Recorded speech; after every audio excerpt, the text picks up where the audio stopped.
Okay, so what I'm going to show you today is just a cool little trick that you can do with your camera. The main thing is you need pretty good prime lens. And I say good, hasn't got to be expensive. Something like a 50mm prime 1.8, so f1.8.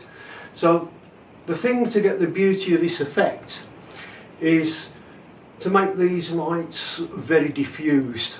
So the Bokeh or the Bokeh, however you want to pronounce it, is nice and big, and to get that big you need to first of all to focus on the subject and get reasonably close, and to have the lights in the background further back to create the effect, so you can get that out of focus effect. And depending on the f-stop on your lens, you know, it'll have a varying different effect. Now the lens I'm using is f1.2, so very wide, which will give me a much bigger blur on the lights and create a better effect. But we're going to create something much better than that. We're going to use just a piece of card in front of this, which I'm going to show you in a moment, once you've had a look at the shots that I've created. So the settings I've used are 250 ISO. Now the ISO will vary on the lens that you're using, and you know how bright or the lights are and whatever. So a big part of the exposure is that, because what we need to do is to make sure that we've got the aperture wide open. So the very smallest f number. So on this it's 1.2, and that's what will create that blurred background. My shutter speed, I just want to use something where I know I can get a shot handheld. So that needs to be as low as you can get it, but without being too low that you're going to get blur. So in my case, because it's got stabilisation both in the camera and on the lens, I'm shooting at 1/40th of a second. Now you can vary that, obviously. If you haven't got in-body stabilisation, I'll probably say shoot around 1/60th to 125th. Again, keep it still, or use a tripod, and then it doesn't matter what your shutter speed is. You know, it's going to be a nice solid shot, and your focus is going to be sharp. So that's the important parts. Okay, so this is now how we're going to make that shot look a lot more creative, make it look a bit more spectacular.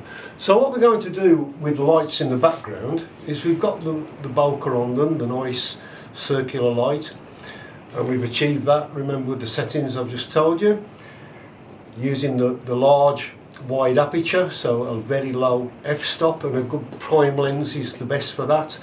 Something like a macro lens, which quite often is 2.8, is, you know, a nice camera to be able to get this effect.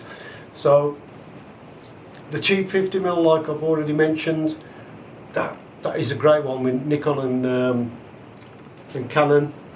Both do a lens that's quite cheap, f1.8, 50mm, gives a really nice effect when you're doing this shot. And all we do is we get a piece of black card, we lay our camera with the lens down on top of it, and we draw a circle round the lens on the card.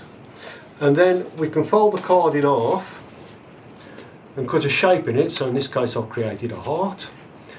And all you do when you take the shot is to place the card over the end of the lens. And what that will do, magically, it will create the heart shapes on the Bokeh going on the lights in the background.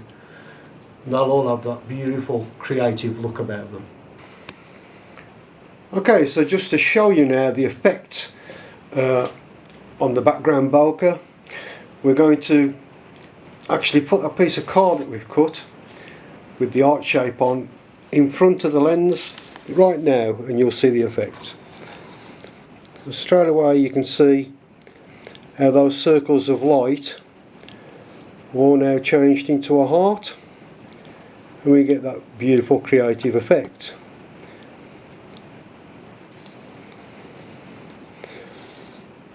You can see if I position it just about there, that's giving the best effect. So we can take the shot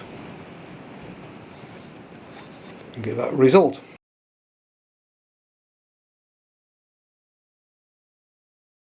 So a nice, simple, easy task, and one you can try in your house when it's raining. You may be able to hear the rain, that's why I'm doing it.